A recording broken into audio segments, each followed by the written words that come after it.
Hey there, Skullheads. I'm Snags. And I'm Ol Silky. And we've got a guest tonight, and Snags is going to tell you all about her. Yeah, tonight we are honored to have author Morgan Kielisch on the show. Her book, The Awakening of Gods, came out last year. And we'll talk about that, but I did want to first get into just her beginnings. What do you have, like a slew of unpublished short stories and crazy things you've just thrown away because you didn't like it? Or yeah, definitely. I so think this every book writer isn't sort like of the has first that. thing you did and you just did you got published, and Yeah, how'd you catch the writing bug? So I have always sort of been a writer. I remember writing my first thing when I was in third grade, and I remember it very vividly because we were given a blank book, white cover, white pages. It was probably like 10 pages because we were very young, and we were just told to write a story. And I wrote and illustrated a story about dragons. And all of my other friends and classmates, they were writing about like their families and like very holistic, cute things. And here I am writing about like this like epic dragon battle in nice. third grade. And it was the first time that I ever really did something above and beyond what I was asked to in school. So that always sort of stuck with me as like, yeah, this is something I'm really passionate in. Mm-hmm. So that sort of started it for me. And I've always loved reading. Growing up, I had to sort of hide the books that I was reading because they were considered bad books, like books about vampires and ghosts and demons. And it was Right. very like taboo in my household. So you So I got remember into like gothic horror and stuff like that. it wasn't even horror. It was more just like it was gothic and dark and it had darker elements to it. Yeah. And it just wasn't allowed really. So I would hide them in my closet and like pull them out when my, parents were gone and stuff, and would just like read them and stash them away and That's awesome. secretly return them to the library. I was like 5 or 6 and had it was a dark green hardback book, and it was full of folk tale type witch stories. Every story was based on witches. Oh And yeah. I carried this book. It was like a dictionary. It was huge. And I've carried it with me for almost a year reading, and it was way above, I think, what other 6-year-olds were looking at.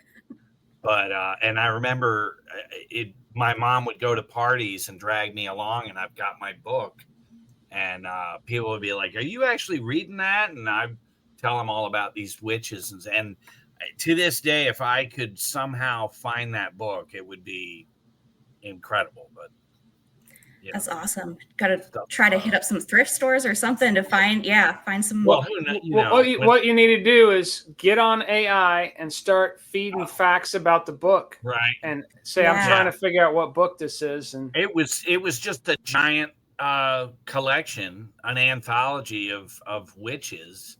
Oh, wow. And that's what would be just badass, because it was I remember some of it was like from the 20s, and older, probably weird tales, that kind of, if you know that stuff.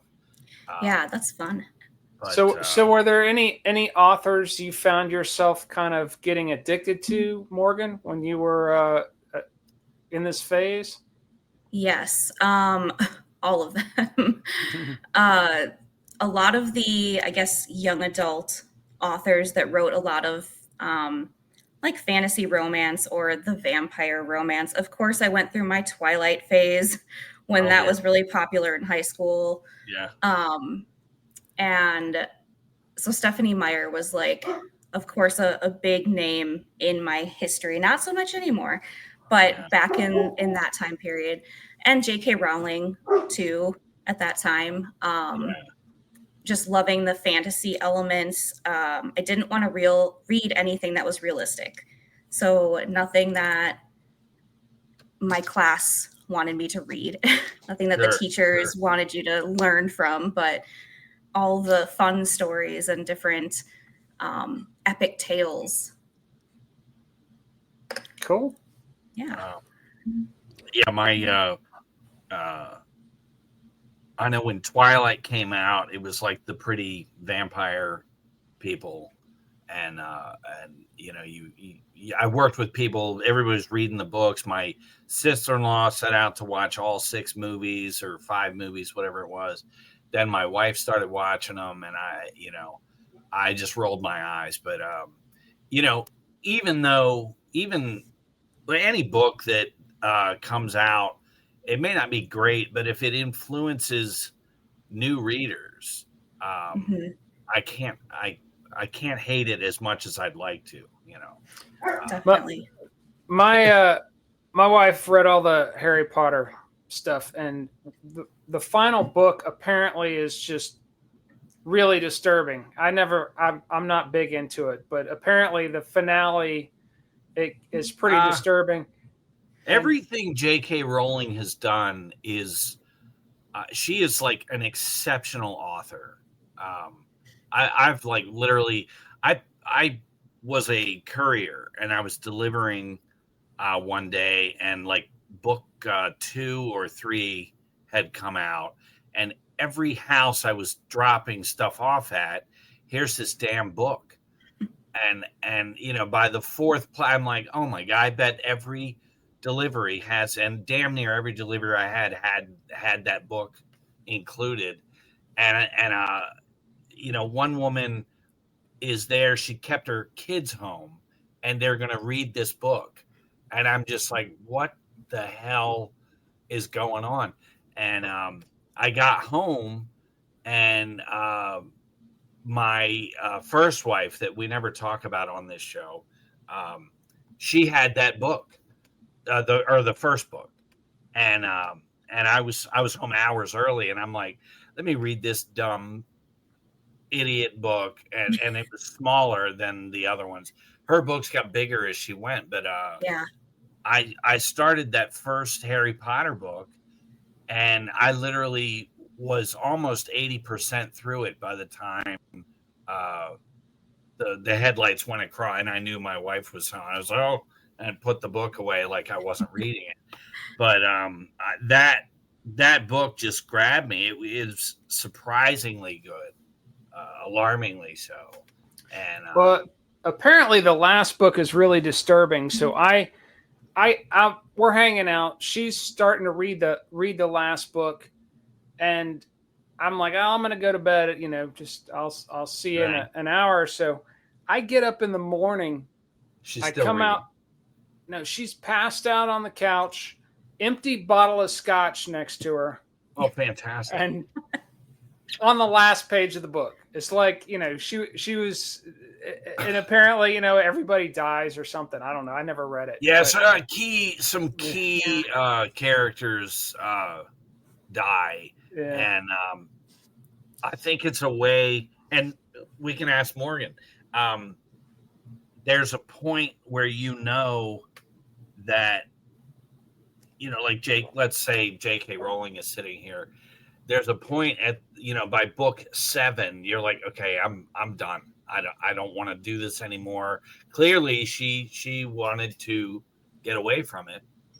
And only after that book 7, I think it's book 7, there's been like very minimal moments of some new thing coming out. I think with your characters, is there a point where this one's gonna die?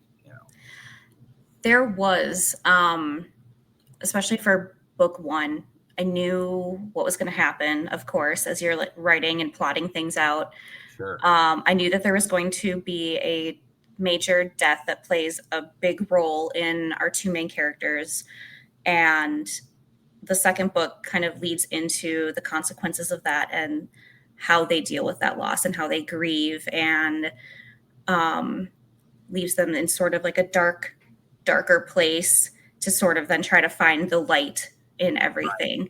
Right. So writing the character and knowing that you have this planned for them at the end is a little upsetting because you really enjoy it's power. You're like, you've created these little mental puppets, and I'm gonna take this one's head off. Or How did the creative process evolve with this book? Did you just start getting flickers of characters and then you came up with an outline, or was it just the story first, or what? Walk us through that.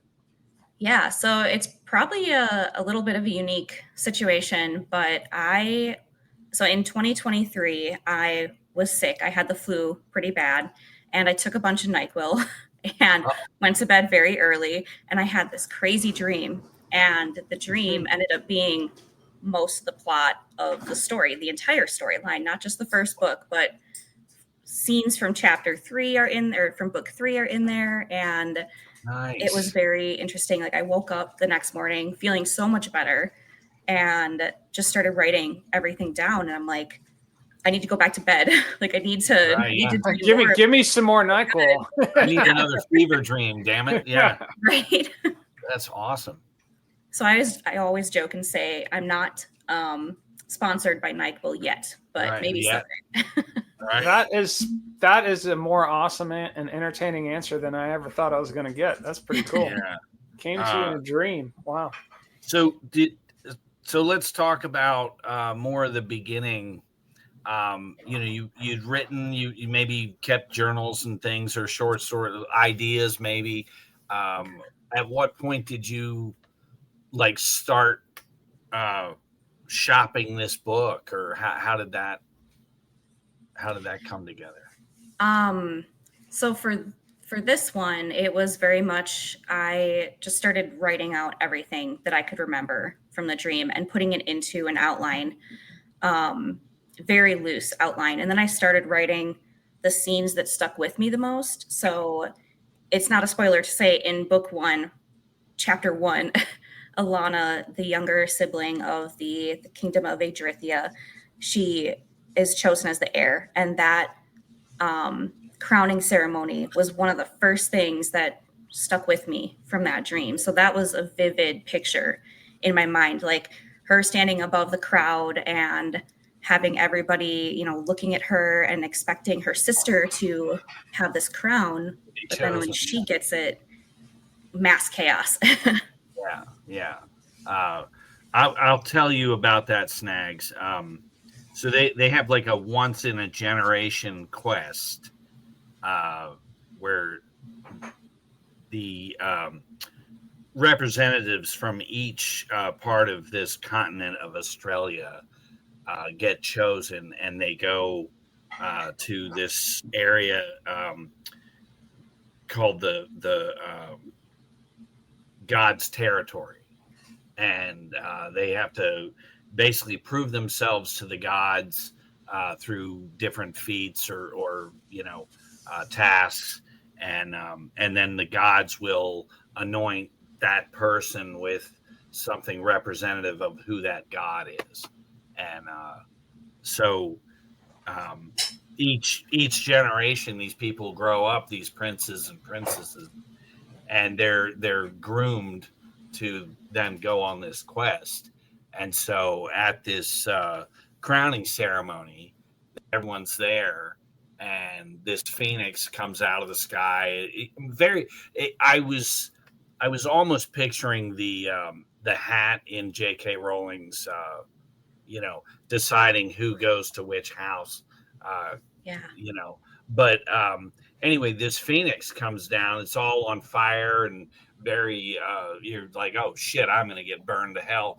And it just gets to Ashlyn and the older sister, and goes past her to Alana and drops his crown on her head, and everyone's like, "Oh, what the hell!"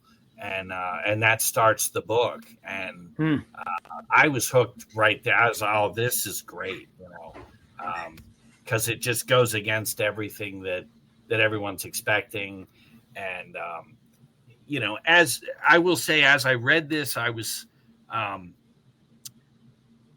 kind of thinking of Robert E. Howard's Conan things with swords and sorcery and kingdoms, and obviously J.K. Rowling, even C.S. Lewis. There's, when they go on their quest.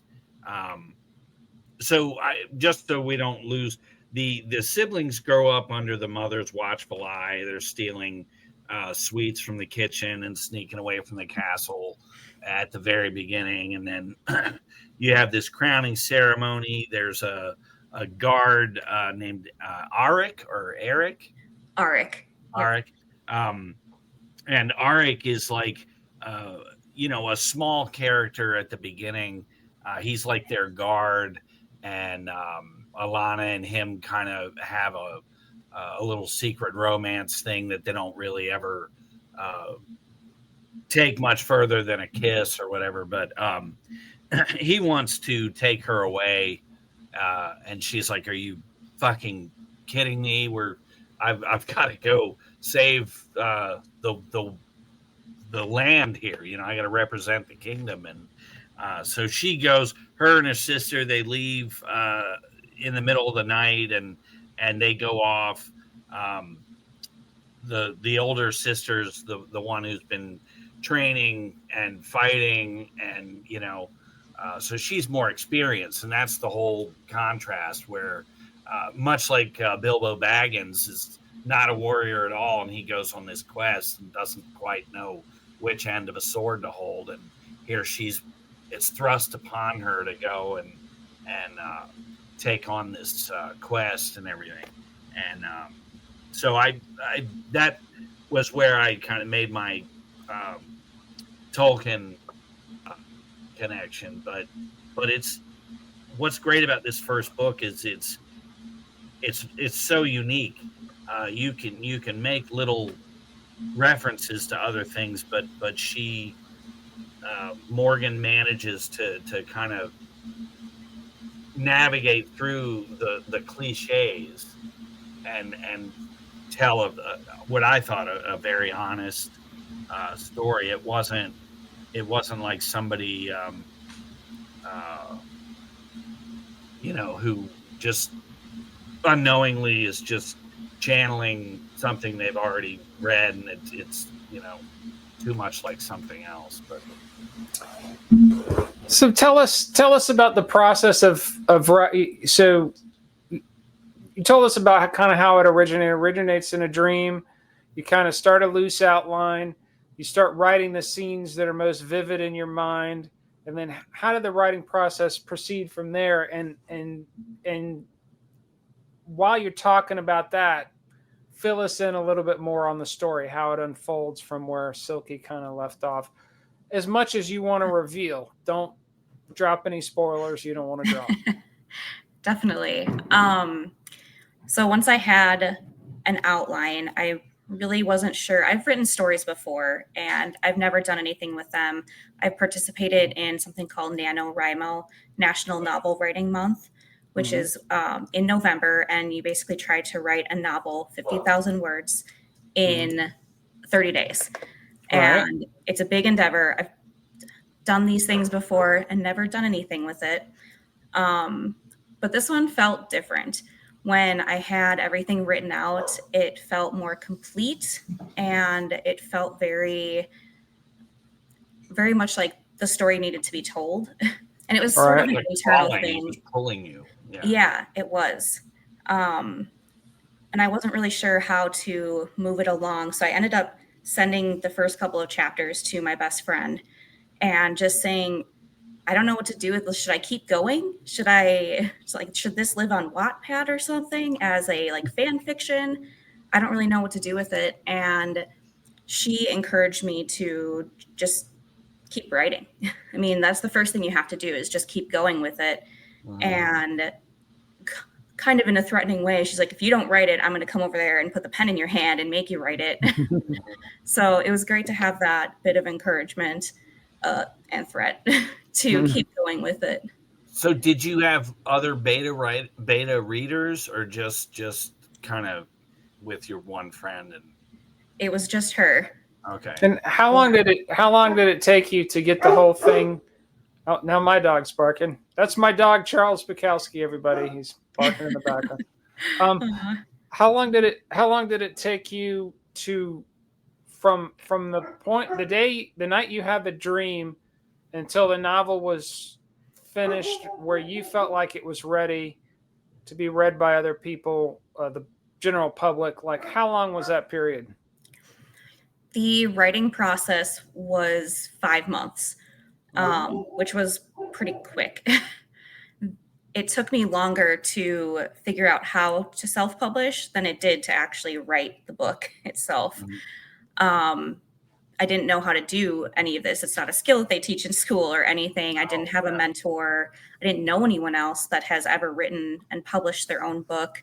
So I just started, researching a lot and figuring out, like, nailing down my genre and how I wanted to kind of market it, because it is definitely fantasy romance, and I have always loved to read that genre, but I wasn't sure how to market it and how to get it out to people, and if that was even the right genre that I was calling it.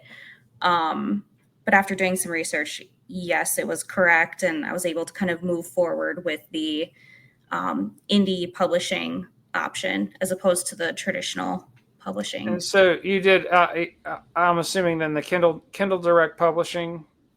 I did. Loaded it on there and all that, and as I also work in marketing, so I'm just kind of curious. Like, what did you learn about marketing a book in this first kind of go round? Oh, so much. Give us the kind of summary. Definitely. So I learned that I have to be way more comfortable seeing myself in a video than I ever thought was possible, because a lot of what has been successful for me personally is getting in front of my audience via social media and talking about my book. What inspired me, my favorite parts, reading some lines of the book, just being myself and trying to sell this story that originated from the brain. And I didn't think I was going to have to do that. I mean, I'm in marketing as well for my my full-time job, my 9 to 5, but I've never been in front of the camera, really. I'm the person that makes the videos usually. Right. So being in front was just a very different sort of nerve-wracking thing. And then, of course, you have an amazing street team working with ARC readers. I used a program called Book Sirens to source ARC readers. So advanced reader copies would go out to, I think I had like 60 something people. And now, is this all out of pocket for you? Yes. That's tough. Yeah. Oh, it's DIY, man. Yeah. the punk rock ethic. Keep going. Definitely. So I was able to get, quite a bit of eyes on it right away, which was nice, because that's sort of your test period before it comes out for real to the public. You have people that tell you, oh, hey, there's a spelling error on whatever page, but then you also get people that give you really interesting feedback that you can kind of use in your next book or your next project. And yeah, so that was most of the process. And then a lot of the marketing too that I do is through events. I go to a lot of events. I had one this past weekend. I've got one this weekend. And these are they're book fairs. Yeah. I have a great friend. Her name is Natasha. She owns a romance bookstore called The Well-Read Damsel in Milwaukee, Wisconsin. And she just started her bookstore in June. So I've been there doing things. I'm going to have a launch party there for my second book, The Reckoning of Gods. And being in person in front of people is really a fantastic way to just get your name out there, get the book out there, and make that personal connection. Yeah.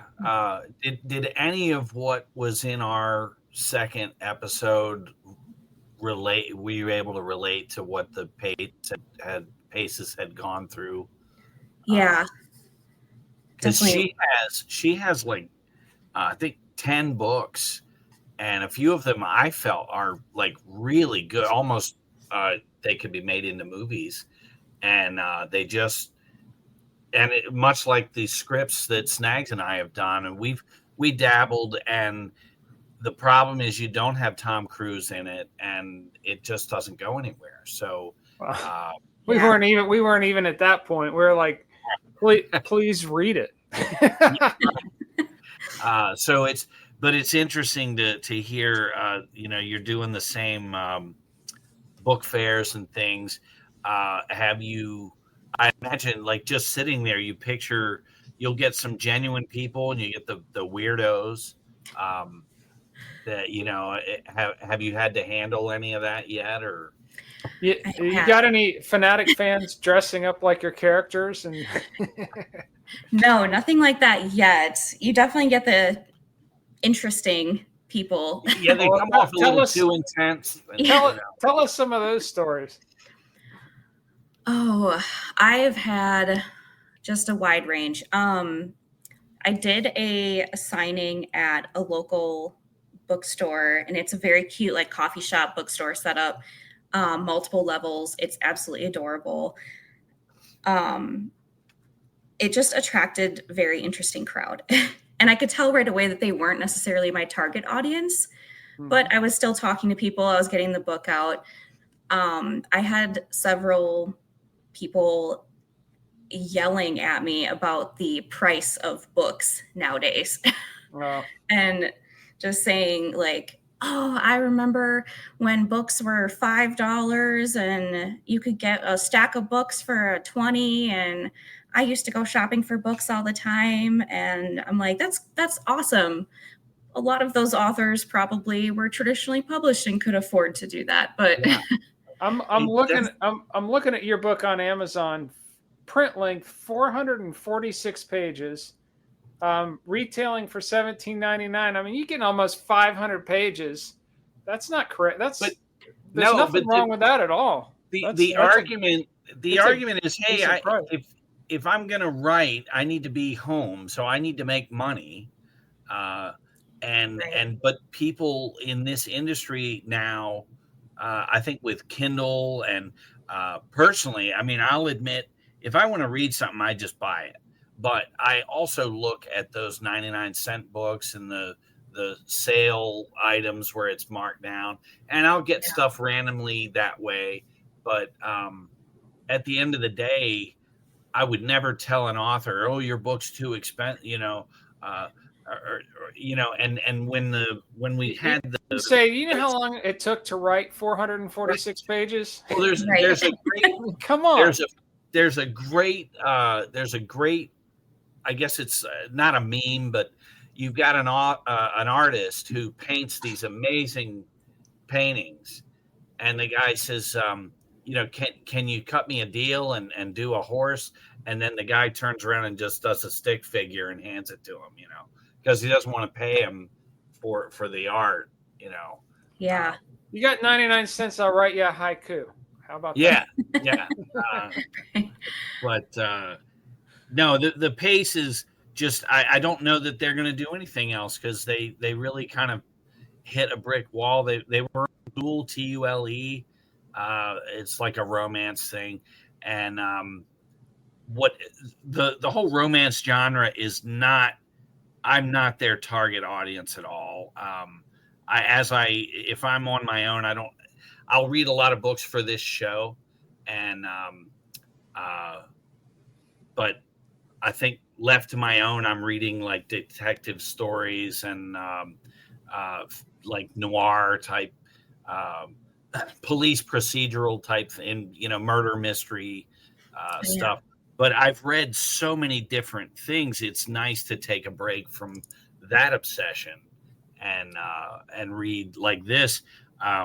What I liked was throughout most of the book, Ilana keeps getting cock blocked. Basically, she's the romance is building. You're like, oh, here we go. It's going to be a sex scene, and then somebody interrupts, and I started laughing where it was like the 7th or 8th time that she's been interrupted, and I'm like, she is gonna just like throw some magic powers and kill somebody, out of frustration.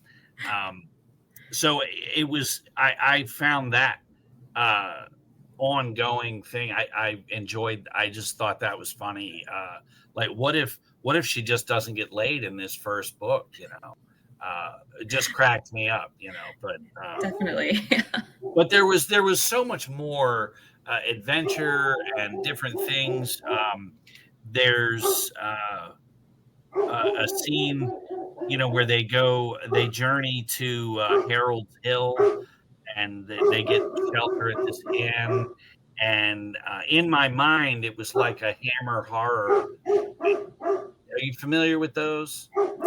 I have not seen them, but yes, I. Well, like in England in the 60s, they made these horror movies, and you'd have some title and it would be all red and blood dripping down, and it would be like a small village, and the village is being plagued by some unknown demon or something, and it was usually a vampire. But like in my mind, they're at this village, and they begrudgingly get taken in, and they don't have much. Something is wiping out the livestock, and now I'm like, oh, this is like a Hammer horror movie. This is getting really good.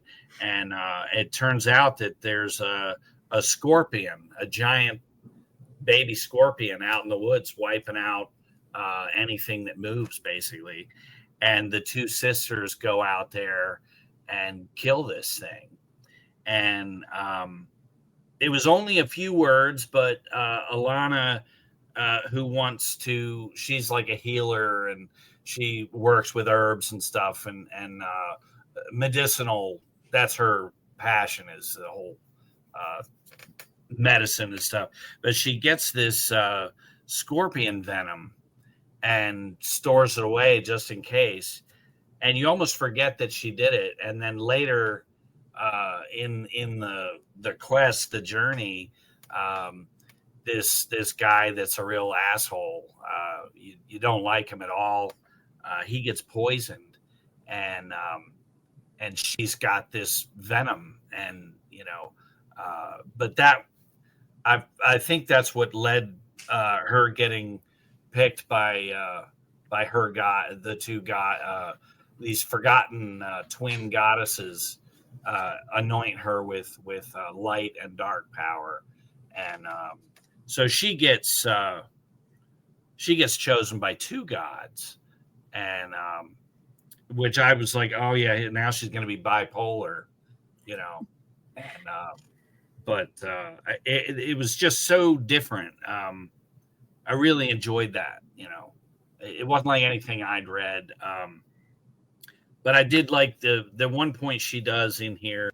They're traveling over this vast cavernous landscape, mountains everywhere, and one of the characters, Raina, is that her name? Raina, yeah. Raina, she has a power they all just float along on this rock. So rather than walk and it take days and days, they're basically flying along on this rock. Down below is just mountains, and but it gives you an idea of the size, because they float all day on this rock, and they still don't get to where they're trying to get to. And I felt like there was a time limit, or once they're in there, they only have so much time to get to where they're going, or they may not find what they're looking for. And that them floating along, I don't know if you've ever read Out of the Silent Planet, that trilogy by C.S. Lewis. He did the Lion, the Witch, and the Wardrobe. Yeah, but Chronicles of Narnia. Yeah, in his second book of that Out of the Silent Planet trilogy, there's a character that goes to what they called Paralandra, which was Venus, and it's a giant ocean planet, and he navigates around on these floating islands, and it just made me think of that. But that's a deep cut there, so no one else read that book but me. But Out of the Silent Planet, Iron Maiden did a song, so that's why I tracked that down. I knew there must have been a heavy metal connection. Yeah. Hey, so yeah. I got a question for you. So this book was published right at the beginning of this year, right? January 4th, 2025. This one was published in September of 2024. Oh, okay, September of 20. So you've been at this for almost a year. Have you gotten any inquiries that sparked any interest from either publishing companies or people interested in media rights or anything like that? Not yet, no. And that's pretty typical. A lot of publishers and agents kind of want to see how your full series is going to do. Right. So this is going to be a trilogy. And if there's anything that comes out of it, I would anticipate it sort of being towards the tail end of that, just to see how successful books 1 and 2 are, and to make sure that if it is going to be a series that somebody would take on, that it can show that it's marketable and sellable. Story arc, yeah, definitely. Well, book 1 ends with a epic battle, and you're left. Like, I finished it and I'm like, oh, damn it. Like, you just want to reach over and get the second, start the second one. So I'm really looking forward to book 2. And I know some of the characters you're looking forward to seeing their demise, or, that they'll get theirs. But I wonder who that would be. Calder, maybe? Yeah, exactly. But it's just a very rich story so far. Have you? I feel like book 2 is probably pretty much done if it's going to come out next week. Yes, yeah, How it's completely done. Feel about the second book? I love it so much more than the first. A lot of series will have, they call it like the second book slump, where the first one starts off on a really high note and the second one maybe doesn't live quite up to it. Right.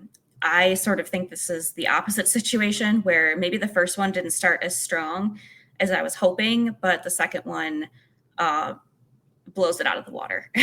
As far as like emotional impact and overall plot, it moves at a faster pace, but you get more information, and I just enjoyed writing it so much. I also think that it's due to expanding the POVs.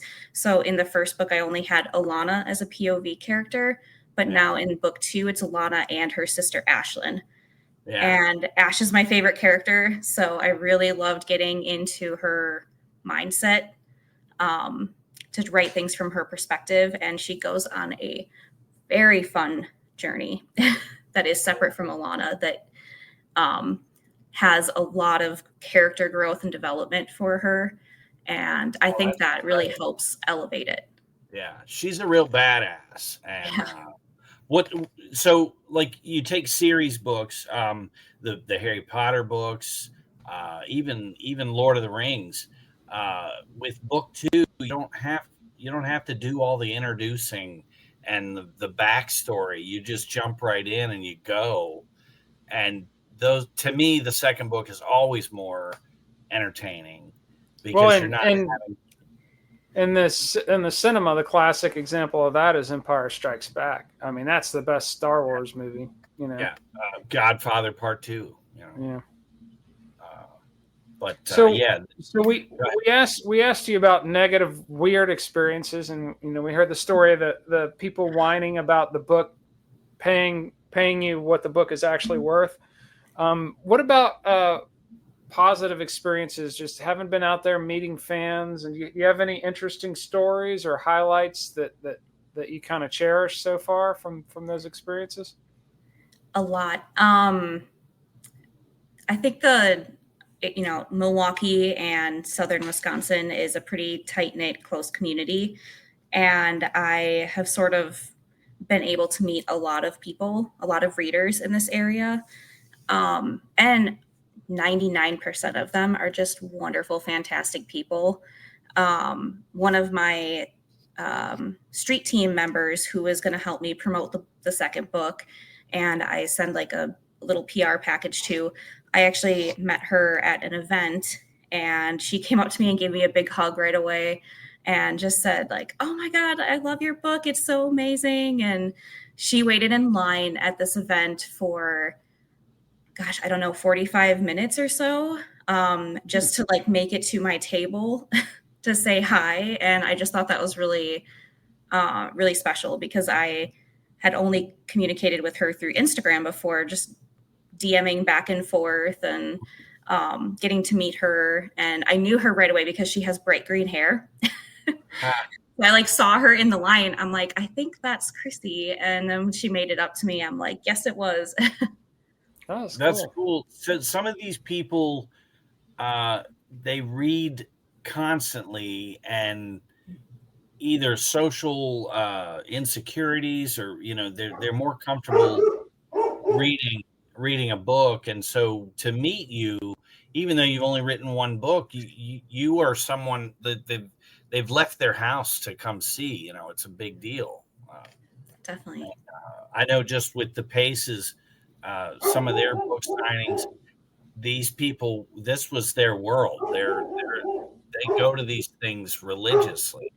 So just for our listeners' sake, when he mentions the Paces, our second episode was an interview with Michelle and LG Pace III, husband and wife author team, who've been at this for a while. And Morgan listened to that episode just to brace herself for what she was in for. And so, well, I thought it'd be a good reference, and just in the writing, trying to get your stuff seen. There'd be some similar. They talked a lot about that, but if you're interested in the subject, definitely go check out that second episode. Yeah. Tell us about how you build a street team. I'm kind of interested in that. So for me, I sort of went to my social media and was looking at who, was interacting a lot with my posts and who I've messaged before and sort of a little bit known. Maybe I don't know them in person, but they're people that were really excited to read the first book and just left me like a nice little comment or something, and have sort of always kept in touch. So I reached out to a few of them right away, and they all accepted, which was really cool. And then I wanted to get a team of about 10 people, just to get some people in the Madison and Milwaukee area, and then some people kind of spread around the country. And I opened up an application just out of like a Google form. I set that up and sent out a link on my social channels, just trying to gauge interest, see if anybody wanted to sign up. And I did get quite a few entries. So I just kind of went through those, and either I recognized their names from other things, or they were completely new. And I just wanted to make sure that they were like posting regularly on social media, and like actually had a real person and not a bot. I had quite a few bots that I had to go through and remove right away. But yeah, so I have about 9 so far. I'm still hoping to get a few more by the end of August here, but yeah, we'll see. Hey, since we're on that subject, if people are interested in that, where do they go to learn about become a part of your street team? Definitely. So all of my social channels are just at author Morgan Kielisch. And I have a link at the top of my bio on every channel, and there's a link within that link tree. So it's out there if anybody wants to check it out and see. Cool. Yeah, it was funny. I work with your uncle, yes, Pete.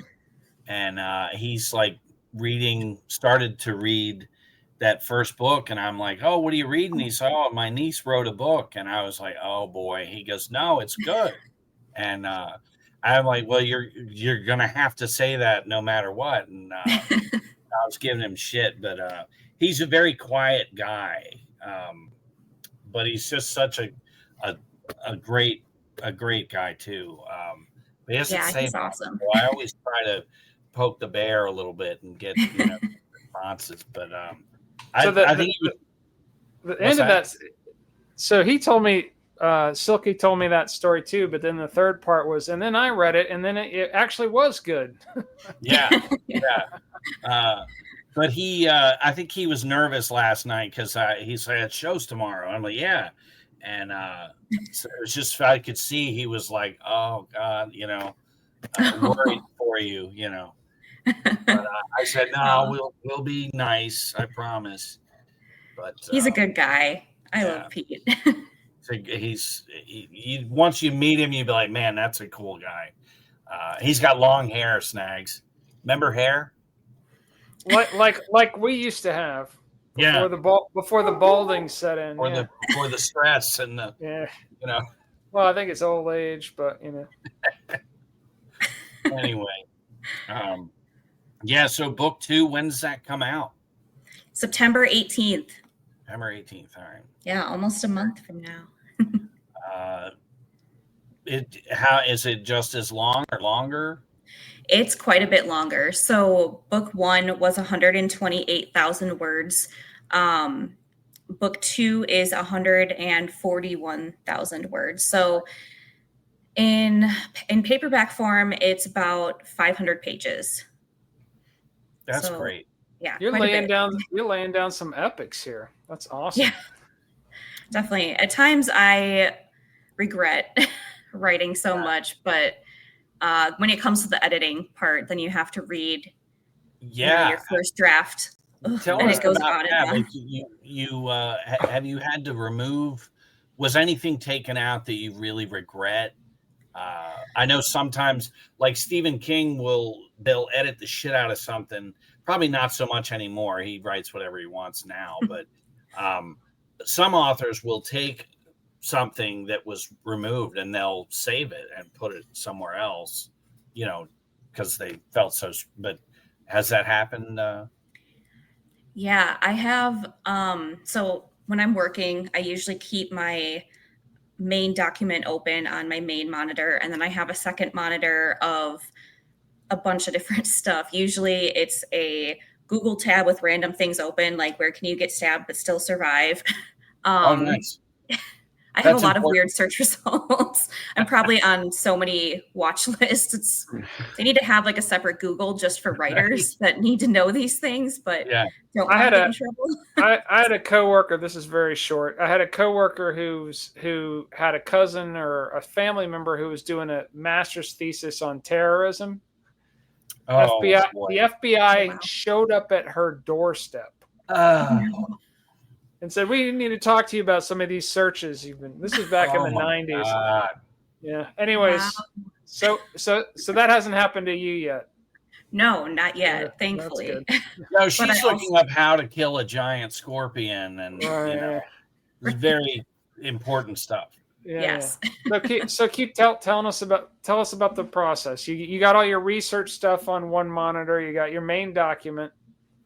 Yeah, and then I also have usually like a couple extra Word documents open that have like just basic character information so I don't forget any little details. And then I have a document that's just extra stuff. And that is where scenes go when I think of them and I don't know where to put them or they don't really fit in, or scenes that were in a chapter that I have to take out for one reason or another, like maybe they give too much away or it just doesn't make sense for the character. So I might take it out and repurpose it later, but I still like the writing. So I keep it secret, keep it safe. Lord of the Rings reference, in a separate document, but they're always there for me to reference. And usually through the editing process, a lot of things get moved around and shifted. A lot of stuff gets rewritten. Like, I will print out my entire manuscript to do a physical, like, eyeball editing.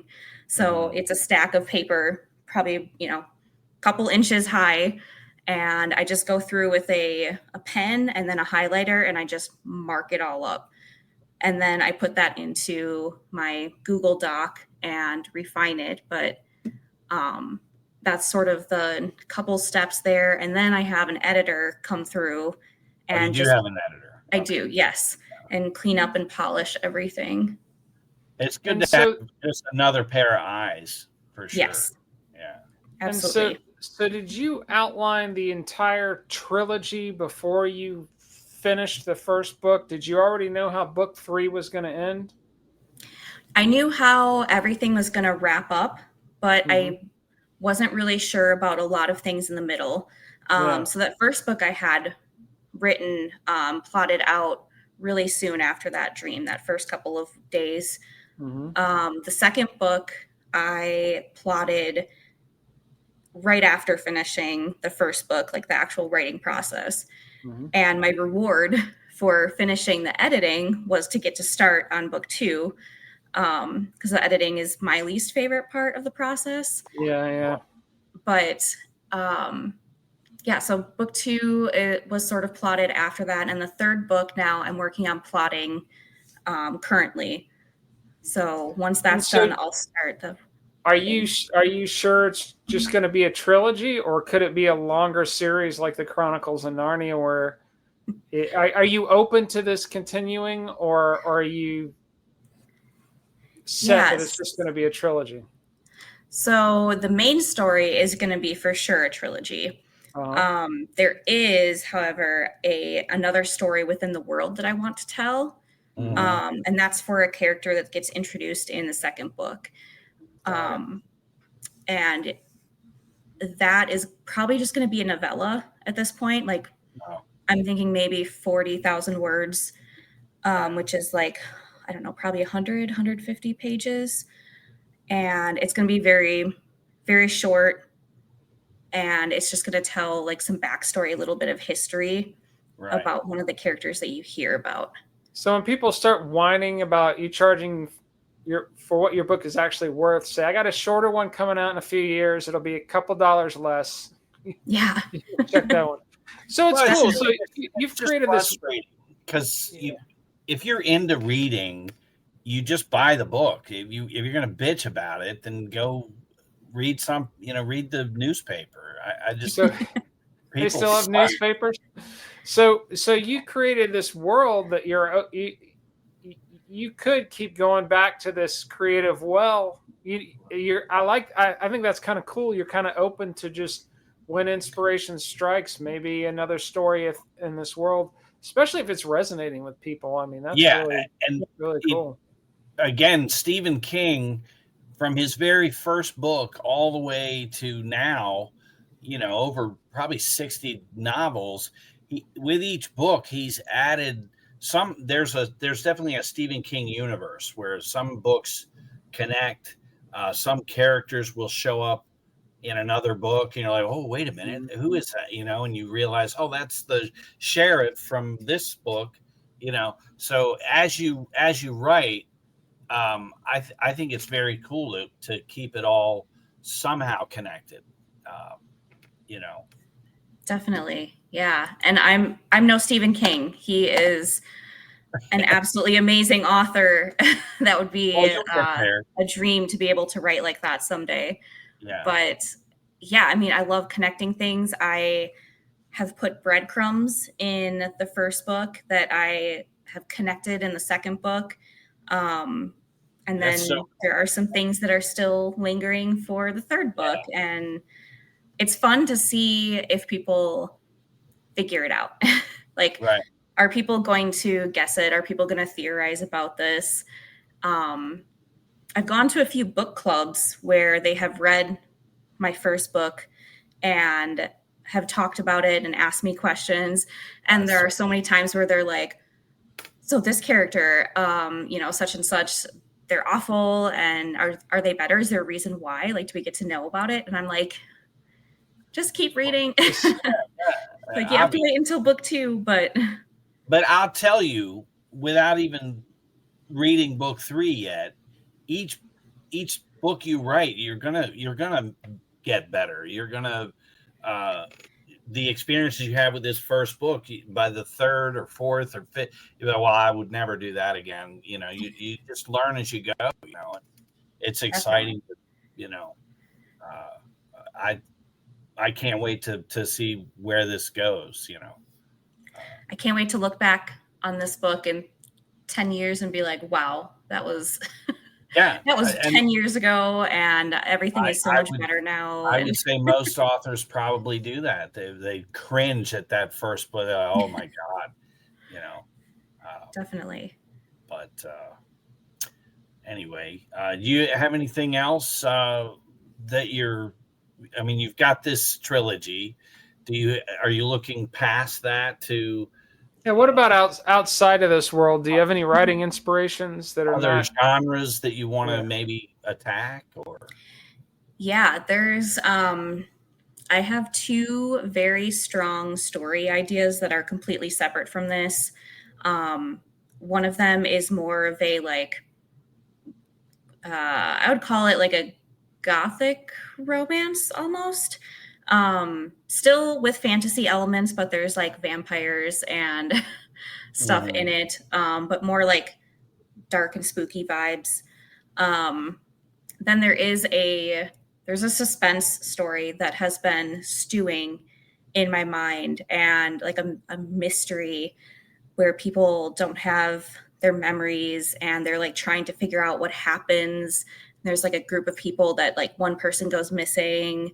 And so that story has just been bubbling. It's brewing in my brain, and it has been for a while. So that's one of those 2 is going to be what I start with next after finishing the trilogy. And then if something sparks, if one of these characters maybe in book 3 really speaks to me, I might go back and consider another storyline. Well, you can always come back to, you know, there's no rules, you know. Definitely. That's exciting. Absolutely. So you think you're solely in the romance genre? I think that's the most popular of any genre to write, that you're the bigger audience as well. It is one of the more popular ones right now. And like fantasy romance is blowing up right now. Sarah J. Maas and Rebecca Yarros are 2 of the big names in that genre. And it's allowing other authors to really get noticed because their publishing companies are creating smaller publishing houses that are dedicated to that genre.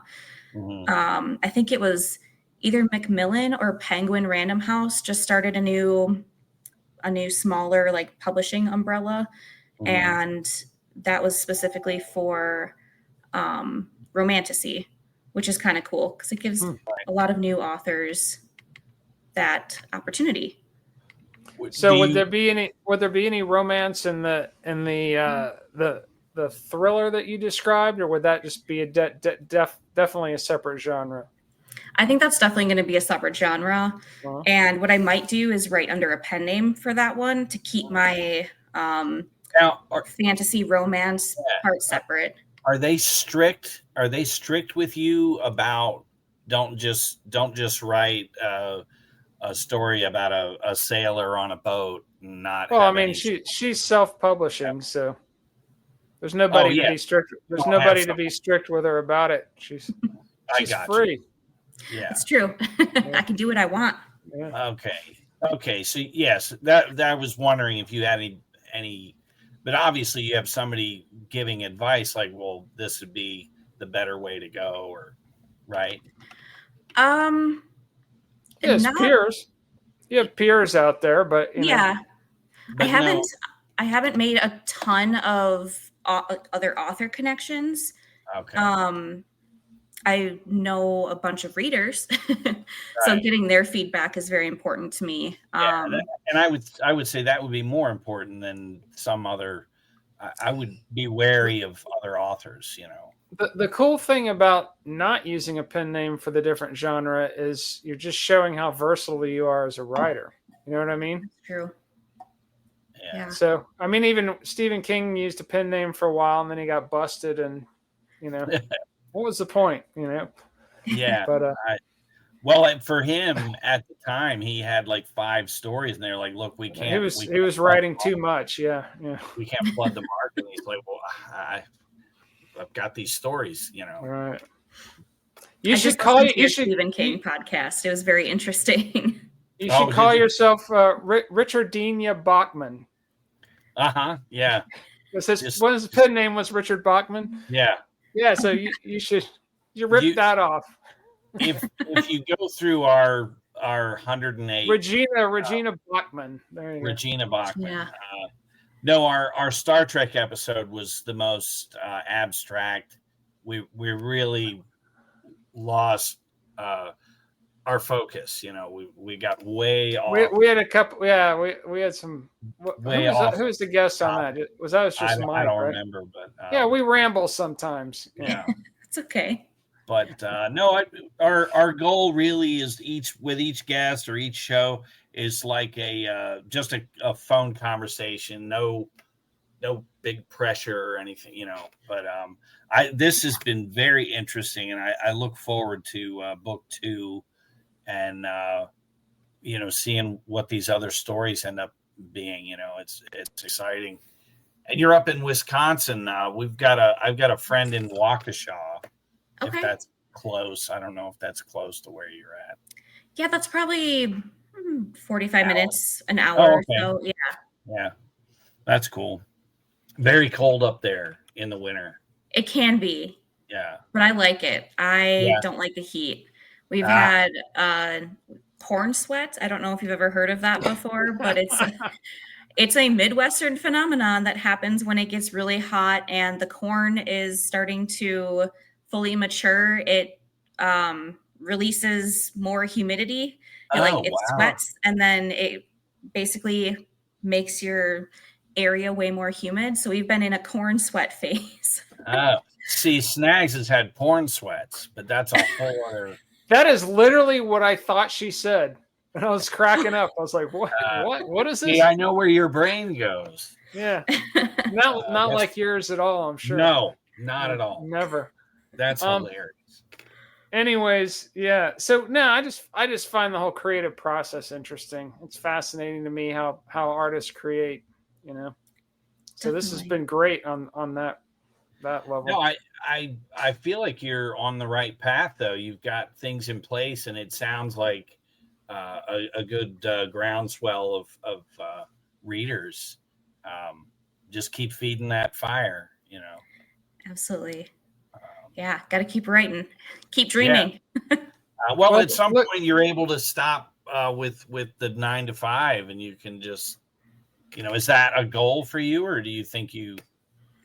Yeah, I would love to do that. That was, it's always been in the back of my mind, a dream. So it would be really cool to someday see that through. But even just publishing a book in general was a dream come true. And I never thought that would happen. And when it did, it was just like, cool.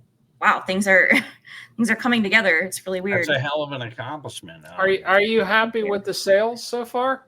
When you're logging into your dashboard? Yeah, definitely. Yeah, and I've heard from other authors too, and people talk about it builds with every release you have. Mm-hmm. Every time you come out with another book, and of course people are gonna, if it's a sequel, people are gonna want to read the first one. Mm-hmm. If you have other books in different genres, people want to jump back and read you're basically building an asset portfolio over the long run. 20 years down the line, you'll have an income stream coming in. Even if you stay self-published, you'll have an income stream coming in from all this stuff. So that's cool. Absolutely. Yeah. Well, I think most people have a novel in them, but they don't ever take the time to do it, even self-publish, or some people will write a novel and never do anything with it because they're, too afraid of, whatever. Or they're lazy. They might write a screenplay and never do anything with it. Yeah, like us. That's relatable. No, but seriously, it's impressive how much effort you're putting into the marketing and everything from what you're describing. That's really what impresses. Honestly, I mean, the writing impresses me, but the editing and the marketing, doing all the hard stuff afterwards, the fact that you're not slacking, that's very impressive. So, congrats. Yeah, I mean, I would say the candle is lit, so you got to just keep at it for sure. But and do this, after that next book's been out for a while, and you've done your publicity circuit, and you got some more stories to tell us. Hit us back up again. We'll talk about the next book. Yeah, I mean, absolutely. If you want to pimp the second book, I'm definitely going to read it. I got to find out. I got to see this Calder guy get his, and Eric too. And I'll tell you, the whole time I'm reading it, I'm thinking Adrian's going to be a piece of shit, and he just never. You just never quite get there, and then the big betrayal at the end. I was like, oh my god!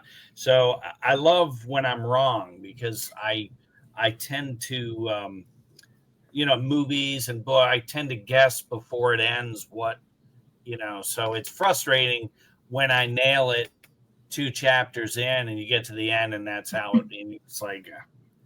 But I just enjoyed this first book because. It was not easily you couldn't pin it down to one specific scenario, but anyway, glad to hear it's it. Sign of original writing right there. Yeah, and it's just great that it's your first book, and it's good things. I feel it's exciting to watch this play out, But anyway, thank you. When you get famous, we're going to put this episode behind a paywall and start charging. And she'll be like, "Oh my god, I did that show." $10 a pop, $10 a view. That's right. That's it. Well, I don't have anything else. Just that I'm definitely looking forward to book 2. I'm excited that there's a third one because when you look on Amazon, it'll say book 1 of 2 or book 2 of 2, and you don't know. And again, J.K. Rowling, she has a whole detective series under Richard Galbraith as the pseudonym, and there's 8 books now, and they're just phenomenal. But it's such a different writing style for her.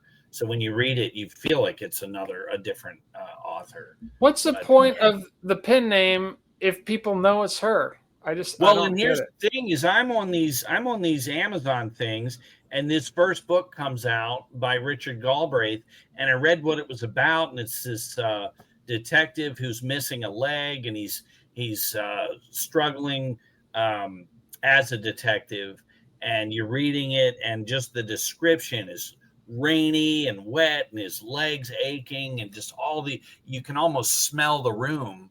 And I'm like, man, this sounds great. So I get the book and I read it. I'm like, I got to check this guy. I can't find him anywhere. And it's just this one book. And I read it. I'm like, man, I'm going to keep an eye, follow this guy. And then Amazon or Kindle suddenly changes the cover to say that it's J.K. Rowling. And I'm like, God damn it, Here's the deal. If you release that thriller under the name Regina Bachman, then when you come on, you're going to have to fake a different voice because otherwise people will remember. Oh, yeah. She'll just talk in a deeper voice. It gets really complicated, I'm just saying. Anyways. I could try my hand at an accent, but I can't guarantee it's going to come out very well. Well, just take the glasses off. You'll look different. Oh, exactly. Yes. Clark Kent. Yeah, that's Clark Kent. No one can recognize you. And it's an audio only podcast, so that'll definitely work. Oh, yes. Absolutely. So we didn't mention Kiss tonight. So it's the first time. So we had to throw that out. We always talk about that band. For some Or reason, Snags they does, right? always come up. Yeah, but you just mentioned them, so there you go. Wow. Does Kiss show up in any of your novels? Not yet. Okay, Not yet. well, Not see, yet. But you never know. There's no reason to mention Kiss. So I like that she didn't worked out. shoot it down. All right. Well, All right. Well, thanks for that's coming all on. I got. But Yeah, this has we been definitely awesome. thank you so much for being on, and it would be great if you want to do another, Pimp the Second book. We'll have you back on. Anything else, Snags? I don't think so. No, just definitely, after you've done your PR tour or whatever, hit all the important stuff. Give us a holler because I want to hear I like hearing the stories about how your interactions with the audience, how it's going, how it's growing, and hit us up for that. And then that's a whole other side for sure. Yeah. Yeah. We want to keep interviewing you until you're too famous for podcasts like us. And then you can charge for each one. And I see what you're getting at. You figured it out. Yeah, damn. All right. No, this was great. Thank you so much for having me on. Yeah. Well, he's gonna close it out, but just hang tight until he ends it, and then we'll say goodbye. We're gonna say goodbye to all our audiences, but don't jump off right away. And I'll end the recording. So you want to pimp the website, Snags? Yeah, everybody go to snagsandsilky.com. Oh, Silky here made a sword and sorcery playlist. Yes. In honor of this episode, which does have a couple songs from the disastrous Kiss art rock album, The Elder, which was an attempted sword and sorcery story, but they're not as good at writers as Morgan. No. So that was I wanted to ask you the last thing, Morgan. Do you write with any kind of music style in the background? What kind of do you put music on? Yeah, sometimes I do and sometimes I don't. In scenes where I need to be super focused, I'll just put on like thunderstorm noises. Okay. Or sometimes Atmosphere. Videos that I forget what it's called, but like almost ASMR, like sound wave videos. But then when I'm trying to get motivated and trying to find things that like epic, if I'm about to write something epic and I need some motivation for it, I do have a playlist that's called, I'm just pulling it up because I forgot what I named it, Writing Mood. Okay. And it's 3 hours long of just like pure hype music. Oh, nice. Like epic songs. Do you have Ride of the Valkyries on there? No. Dun, dun, dun, dun. Good one. That's a good one. That is, it's the music they're playing when they're bombing the villages in Apocalypse Now. It's good stuff. Well, so each of our episodes, I'll come up with a playlist if it fits the subject matter, and then I slap together a sword and sorcery. But you sometimes certain music picks you, and even you set out with the best of intentions, it just takes a. He ended up throwing a bunch of his favorite bands in there anyway. Yeah, it's just all thrash, heavy, but about sword and sorcery, and I'm like, well, she'll probably hate this, but we'll put it in our website. So anyways, snagsandsilky.com. You got playlists from she all could send her playlist to you, and we could put it in there. Oh yeah. Is your writer's mood playlist a public playlist, or do you want to share it or not? And no pressure. I can, I think it's just on Spotify right now. So if you want to email it to us afterwards, you can. If not, don't worry about it. No pressure. Yeah. Either way is fine. But anyways, you told me to pimp the website, so we got playlists. Yeah, do that. We got links to books, like the link to her book is going to be on there. We got links to movies. When they make a documentary about her, we will add that. And all kinds of stuff like that. So go check out snagsandsilky.com and buy a t-shirt while you're there. There you go. Perfect. All right. So I'm going to say peace out to the audience. Deuces.